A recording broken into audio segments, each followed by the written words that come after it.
Jesus. యేసుక్రీస్తు నామములో మీ అందరికీ నా యొక్క హృదయపూర్వక వందనములు. ఈరోజు దేవుడిచ్చిన అద్భుతమైన మాటలు కీర్తనలు 125:2. యెహోవా ఇది మొదలుకొని నిత్యము తన ప్రజల చుట్టూ ఉండును. ఆమేన్, ఆమేన్, ఆమేన్. క్రీస్తునందు ప్రేమైన సహోదరి సహోదరులకు ఈరోజు దేవుడిచ్చిన అద్భుతమైన మాటలు బట్టి మనము దేవుని స్తుతించాలి. ఇక్కడ దేవుని యొక్క వాక్య భాగంలో చూసినట్లయితే యెహోవా ఇది మొదలుకొని నిత్యము తన ప్రజల చుట్టూ ఉండును అని దేవుని యొక్క వాక్యం రాయబడినది.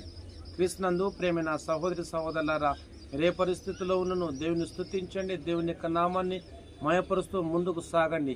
ఎందుకంటే యెహోవా ఇది మొదలుకొని నిత్యము తన ప్రజల చుట్టూ ఉండును, భయపడవద్దు, జడివద్దు, ముందుకు సాగండి అని ప్రభు మనందరితో మాట్లాడుతుండగా ప్రార్థన చేద్దాం. ప్రార్థన. ప్రేమగల దేవ, మీకు వందనాలు తండ్రి. మీరు ఇచ్చిన అద్భుతమైన నీ మాటలను బట్టి నేను స్తుతిస్తున్నాను.